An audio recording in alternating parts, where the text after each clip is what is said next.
हम्म तो जो हम लोगों ने देखा पिछले वीडियो में डिटर्मिनेंट कैसे निकालते हैं और माइनर कोफैक्टर के बारे में देखा था।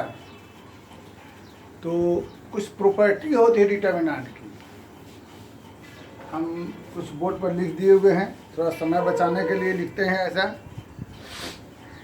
आइए देखते हैं। पहली प्रॉपर्टी हम लोग जानते हैं, नहीं ये वाला 4 number, if we expand a determinant along any row और column value of determinant is same. हम लोगों ने पीछे देखा था पिछले वीडियो में कि एक डिटर्मिनेंट का वैल्यू निकालने के लिए फर्स्ट रो में एक्सपेंड किए थे और थर्ड रो में, तो दोनों वैल्यू हमेशा हमारी सेम आई थी। तो ऐसे किसी भी डिटर्मिनेंट का जब वैल्यू निकालना रहेगा तो हम उसे फर्स्ट रो या सेकंड रो या थर्ड रो या फर्स्ट कॉलम या सेकंड कॉलम या थर्ड कॉलम, किसी भी कॉलम या किसी भी रो के लॉन्ग एक्सपेंड करेंगे, हमें उसकी वैल्यू में कोई फ़र्क नहीं पड़ेगा। ये हमारा हो गया। ये हम आगे जाके ऐसा करना पड़ेगा, किसी भी रो कॉलम को लॉन्ग एक्सपेंड करेंगे। पहले इसको समझें। तो ये क्लियर हो गया। अब आगे जरा इसको देख लिया जाए। 2 नंबर, एक डिटर्मिनेंट है, सोचा जाए कि ये हमारे पास रहा, हम इसे एक्सपेंड करते हैं। तो कैसे बताए थे हम लोग?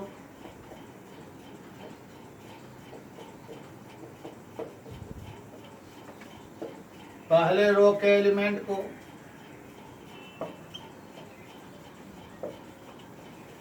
अंदर में जो लिखना सो मालूम है। अंदर में क्या लिखा है? ए के रो कॉलम को ढकेंगे तो Y Z Q R, B के रो कॉलम को ढकेंगे तो X Z P R, C को ढकेंगे तो X Y P Q R था। यहाँ क्या बोल रहा है? All elements in any row और कॉलम आर जीरो। एक लाइन के, कोई भी एक लाइन के सारे एलिमेंट जीरो हो जाएं, चाहे फर्स्ट के, चाहे सेकंड के, चाहे थर्ड, चाहे फर्स्ट या थर्ड कॉलम कहीं का भी।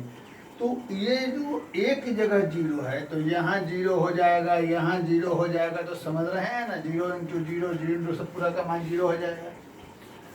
तो किसी भी एक लाइन का, चाहे वह फर्स्ट रो हो या सेकंड रो हो या थर्ड रो हो या फर्स्ट कॉलम हो या सेकंड कॉलम हो या थर्ड कॉलम हो, किसी भी एक लाइन का जब सारे के सारे एलिमेंट जीरो हो जाएंगे, तब उस डिटर्मिनेंट की वैल्यू क्या हो जाएगी? हमें जीरो। ठीक, क्लियर? अब आगे थर्ड क्या कह रहा है? एनी 2 रो और कॉलम आर आइडेंटिकल। आइए इसकी चर्चा की जाए। इसमें जो कह रहा है कि कोई भी 2 रो या कॉलम आइडेंटिकल हो जाए। आइडेंटिकल का मतलब ये होता है सेम। ध्यान दिया जाए, यहाँ पर हम लोग क्या देखे कि रो 2 सेम हो गया रो 3 के। ये कोई भी हो सकता है, हम लोग बस सुविधा के लिए रो 2 रो 3 ले लिए हैं। तब इसका वैल्यू क्या हो जाएगा? जीरो। आइए देखते हैं, अगर हम इसे एक्सपेंड करें तो कैसे होगा। ए के रो कॉलम को ढकेंगे तो हमारे पास ये हो जाएगा, बी के रो कॉलम को ढकेंगे तो यह हो जाएगा, सी के रो कॉलम को ढकेंगे तो यह हो जाएगा। आगे सोचिए, Y Z minus Y Z zero, X Z minus X Z zero, X Y minus X Y zero, यानी क्या हो गया? जीरो। इसका मतलब ये रहा कि किसी भी डिटर्मिनेंट में यदि कोई भी 2 रो और 2 कॉलम आपस में सेम हो जाए तो उसका वैल्यू हो जाएगा जीरो। ध्यान रहे, एक रो एंड एक कॉलम सेम रहेगा तब जीरो नहीं होगा। जैसे just for example A B C, B C X Y P Q, मतलब यहाँ फर्स्ट रो और फर्स्ट कॉलम हमको सेम हो रहा है, तब नहीं होगा। दो रो, एनी टू रो और कॉलम, मतलब कि दो रो आपस में सेम रहे या दो कॉलम आपस में सेम रहे तो उसकी वैल्यू क्या हो जाएगी, 0। ये समझ गए, ये समझ गए, ये समझ गए। अब आते हैं फर्स्ट पे। वह क्या चीज है कि value of determinant is same, the value of determinant is not change, यानी same when row and columns are interchanged to each other। आइए, मतलब इसका ये रहा कि एक डिटर्मिनेंट है, इसमें हमारे पास ऐसा है, हमने क्या किया, एक नया डिटर्मिनेंट बनाया जो इसके रो एंड कॉलम को इंटरचेंज किया। रो बन गया कॉलम और कॉलम बन गया row, row and columns are interchange. First second नहीं, complete row change into complete column. तो फर्स्ट रो बन गया हमारे पास first column, second row second column, third row third column. तो दोनों की वैल्यू में कोई फर्क नहीं पड़ेगा, सेम रहेगा। पूछो क्यों? क्योंकि एक बात हमने पढ़ लिया था इसके पहले कि किसी भी रो कॉलम एक्सपेंड करेंगे वैल्यू में कोई फर्क नहीं पड़ेगा। तो यहाँ हम फर्स्ट रो में कर देंगे, यहाँ फर्स्ट कॉलम में कर देंगे। एलिमेंट का पोजीशन भी plus minus plus, plus minus plus, plus minus plus, plus minus plus, element भी सेम, पोजीशन भी सेम, इसलिए कोई फर्क नहीं पड़ेगा। इसको हम लोग ऐसा भी कह सकते हैं, लेट ए, अब यहाँ एक मैट्रिक्स हो गया, बी एनी मैट्रिक्स। तो याद करें यह क्या था, ट्रांसपोज कहलाया था।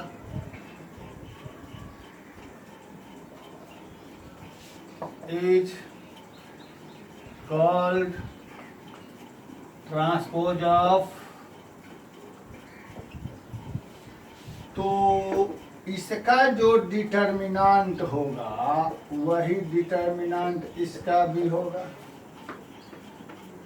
ये सिंबल डिटर्मिनेंट का था, ये मैट्रिक्स का था, तो मैट्रिक्स का डिटर्मिनेंट निकालेंगे तो ये कहलाएगा, इसका भी डिटर्मिनेंट ये हो जाएगा। यानी ये एक प्रॉपर्टी हो गई आपको।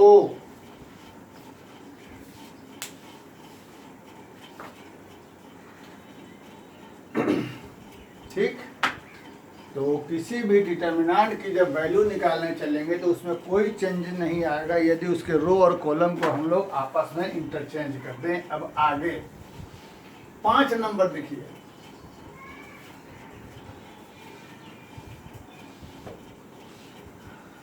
इफ एनी टू कंसेक्यूटिव रो और कॉलम, बहुत जगह कंसेक्यूटिव नहीं लेते हैं लेकिन कंसेक्यूटिव लेना चाहिए। एनी टू कंसेक्यूटिव रोज और columns are interchanged, the sign of determinant is change but its value remains the same. If any two consecutive rows और columns are interchange, the sign of determinant is change but its value remain the same. समझिए, हालांकि consecutive बहुत जगह नहीं कहता है लेकिन आप लोग कंसेक्यूटिव शब्द का इस्तेमाल करेंगे। यह एक डिटर्मिनेंट है, इसका वैल्यू कुछ होगा, क्या होगा मतलब नहीं, कुछ होगा अपना। कोई भी दो लगातार रो या कॉलम, चलो यहाँ पर हमने फर्स्ट रो को ले गए सेकेंड रो पर, सेकेंड रो को ले आए फर्स्ट पर। रो कॉलम में नहीं जाएगा, कॉलम रो में नहीं जाएगा, रो से आगे पीछे करेगा। फर्स्ट रो सेकंड रो पर, फर्स्ट रो थर्ड रो पर, सेकंड रो थर्ड पर, थर्ड सेकंड पर।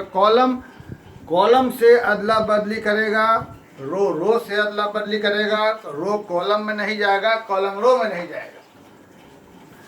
तो फर्स्ट रो को सेकंड पर ले गए और सेकंड रो को फर्स्ट पर ले आए तो ये आ गया X Y Z A B C P Q R. तो हमने देखा इस दोनों का वैल्यू सेम रहेगा, खाली साइन चेंज हो जाएगा। The sign of determinant is same but the value same. जो वैल्यू इसका वही वैल्यू इसका, खाली साइन। अगर इसका वैल्यू मान लेते हैं कि 5 आ रहा था तो यहाँ -5 हो जाएगा। अगर इसका वैल्यू -10 था तो इसका वैल्यू 10 हो जाएगा, और इसमें कोई चेंज नहीं। क्यों ऐसा हो रहा है? क्योंकि एलिमेंट हमारे पास वही था, X Y Z A B C P Q R. Position plus minus plus वाला पहुंच गया माइनस प्लस माइनस पर, और जो माइनस प्लस माइनस वाला था वो आ गया प्लस माइनस प्लस पर। एलिमेंट वही रहा, वैल्यू वही रहेगा, सिर्फ साइन बदला है तो साइन हमारा चेंज हो जाएगा। अब आगे ये बहुत ही अच्छा और इम्पोर्टेंट है, छठा नंबर।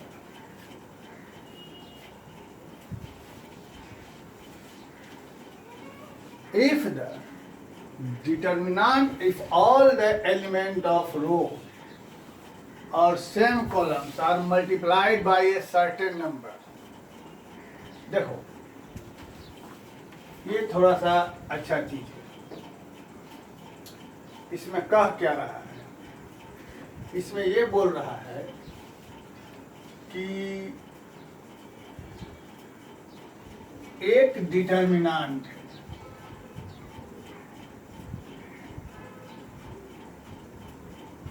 ए B C X Y Z P Q R. मान लो हमने इसमें लैम्डा से मल्टीप्लाई, सॉरी ये रहा,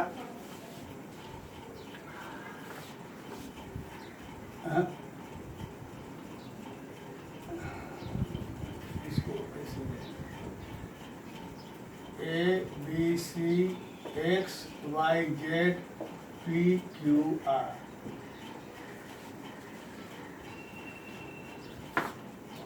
ये डिटर्मिनेंट बन गया। अब क्या कह रहा है? All the element of same row, मतलब एक ही रो के एक नया डिटर्मिनेंट बनाते हैं। एक ही रो का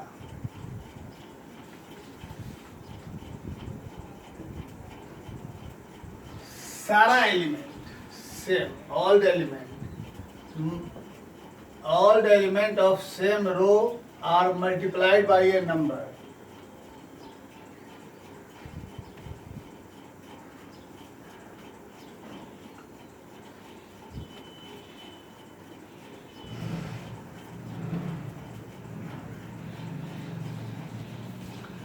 एक मेन डिटर्मिनेंट ये रहा, एक नया बनाया, नए डिटर्मिनेंट के सेम रो के सारे element multiplied by a certain number. इस पर यहाँ तक ध्यान देंगे, इसके बाद की घटना बाद में, ये बाद में। अब थोड़ा इसको एक्सपेंड किया जाए, जो हम लोग जानते हैं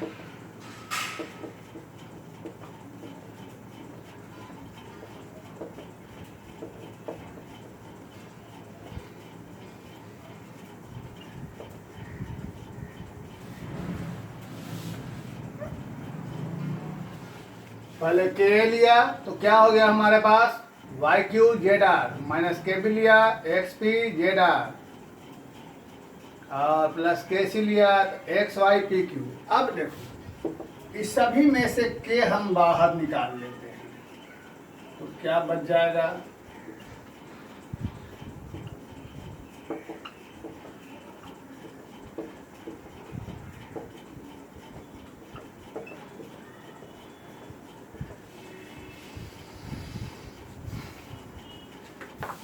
अब आगे सोचो।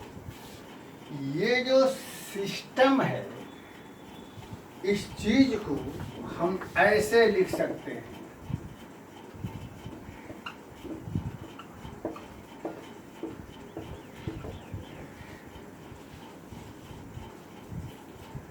इसे जब एक्सपेंड करेंगे तो क्या यही आएगा, ए इंटू में यह माइनस बी इंटू यह प्लस सी इंटू यह। तो इसे हम क्या डेल्टा 1 लिख सकते हैं।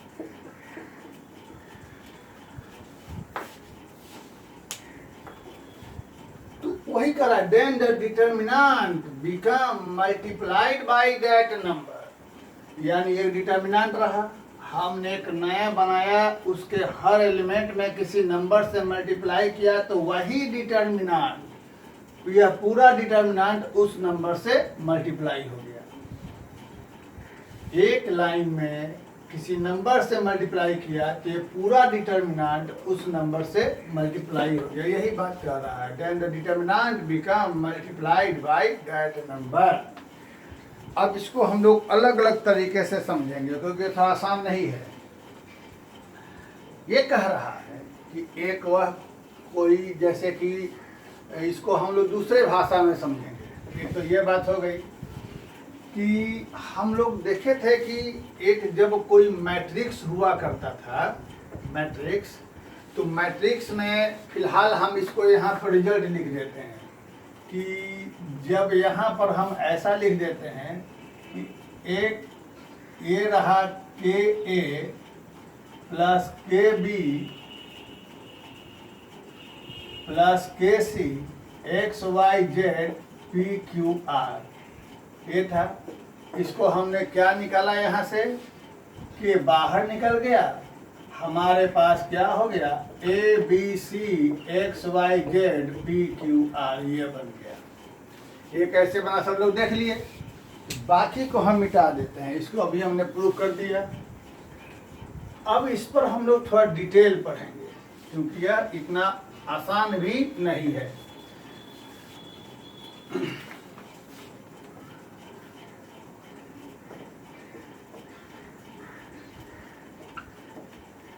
इसको हम लोग उल्टा सुल्टा तरीके से समझेंगे। पहला बात ये समझते हैं कि पहले एक लाइन में किसी नंबर से मल्टीप्लाई किया तो वो बाहर निकल गया। अब दूसरे भाषा कहते हैं किसी डिटर्मिनेंट में किसी नंबर से मल्टीप्लाई किया तो वो एक लाइन में मल्टीप्लाई हुआ। अब इसी बात को हम लोग यहाँ देखते हैं कि एक मैट्रिक्स है, यह ये सब देखेंगे, बहुत जरूरी चीज है। अब इसमें हम लोग किसी नंबर से मल्टीप्लाई करते हैं तो याद करिए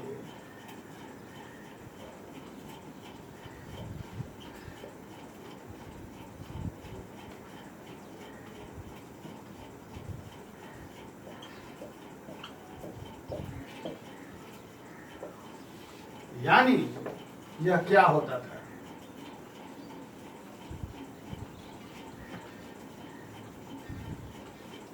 हर एक लाइन में इंटू हो जाता था।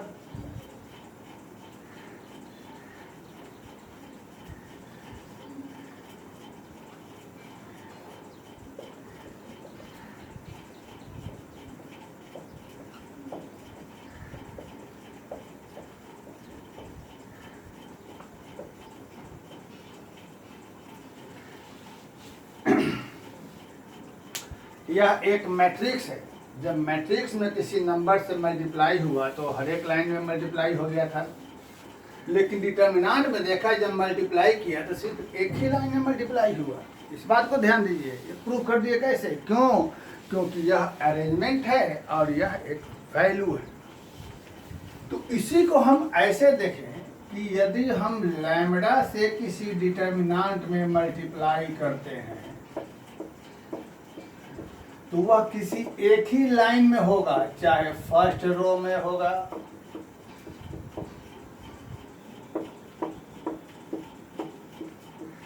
या हमारे पास सेकेंड रो में होगा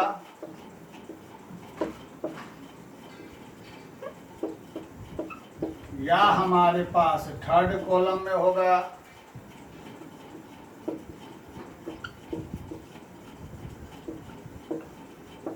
जब भी होगा किसी एक लाइन में होगा। किसी भी डिटर्मिनेंट में यहाँ दिखाया हमने, जब यहाँ मल्टीप्लाई किया तो एक ही लाइन में हुआ, जबकि मैट्रिक्स में सब में हो गया। क्यों, क्योंकि यह एक अरेंजमेंट है, वह एक वैल्यू है। कैसे वो प्रूफ किए थे अभी। तो जब डिटर्मिनेंट में किसी एक लाइन में डिटर्मिनेंट मल्टीप्लाई करें किसी नंबर से, तो वो किसी एक लाइन में होगा, चाहे फर्स्ट रो में होगा या सेकंड रो में होगा या थर्ड रो में होगा या फर्स्ट कॉलम में या सेकंड कॉलम में या थर्ड किसी एक ही कॉलम में। वैसे ही कॉमन भी निकलेगा तो किसी एक ही लाइन से कॉमन निकलेगा। इसका मतलब क्या रहा कि अगर हम मान लेते हैं कि तीनों में लाइन में कुछ है,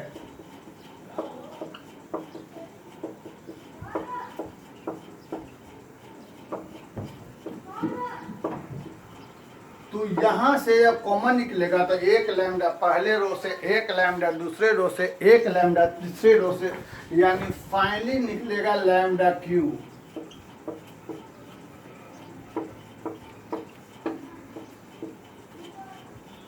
क्लियर। अब उसी मुद्दे पर यहां आते हैं। यह एक मैट्रिक्स, इसको फिर से लिख देते हैं बढ़िया से।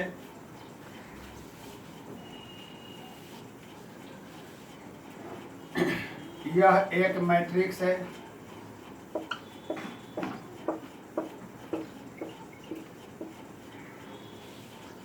इसको हमने एक डिटर्मिनेंट बनाया।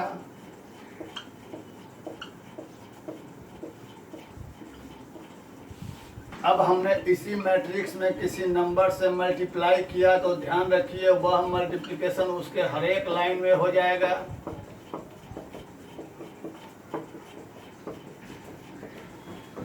अब हमने इसका डिटर्मिनेंट लिया,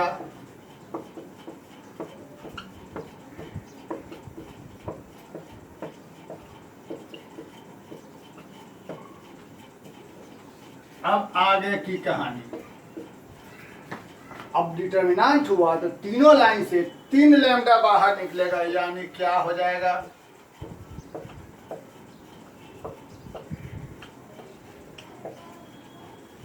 और इसकी जगह हम क्या लिख सकते हैं, ए का डिटर्मिनेंट, यानी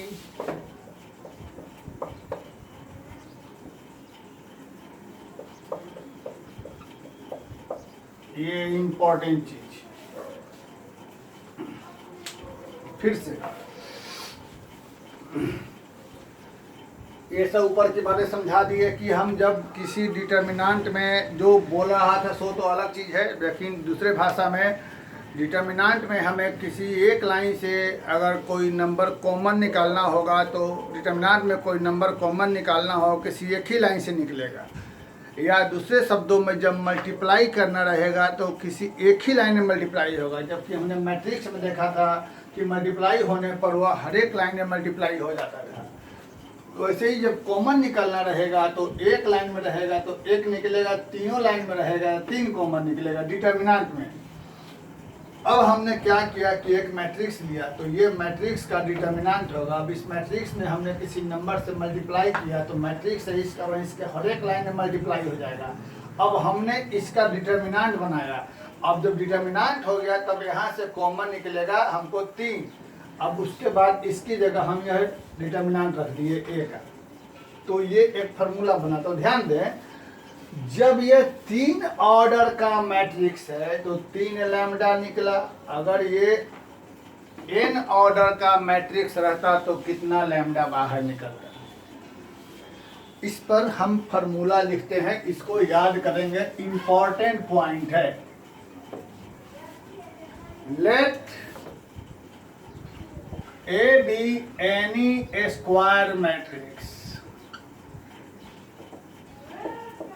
of order n, then lambda a का बराबर हो जाएगा लैम्डा का पावर na, जहां n क्या है, ऑर्डर। यहाँ 3 ऑर्डर था, 3 लैम्डा निकला। इस पर तुम्हारे पास किताब में कहीं न कहीं क्वेश्चन जरूर मिलेगा।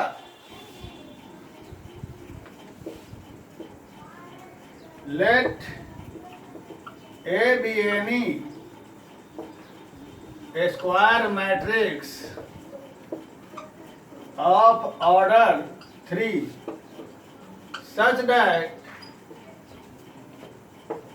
डिटर्मिनेंट ऑफ A बराबर 5। Find value of तो ध्यान दीजिए, यहाँ पर n की जगह 3 रहा, लैम्डा की जगह 2 रहा, इक्वल टू, मतलब क्या हो जाएगा 40। यह इंपॉर्टेंट है सूत्र फॉर्मूला, इसको ध्यान रखेंगे। 2-3 और प्रॉपर्टी है, इसको अगले वीडियो में बताते हैं। फिलहाल इसको देखें, समझें और क्वेश्चन बनाने के लिए घबराएं नहीं।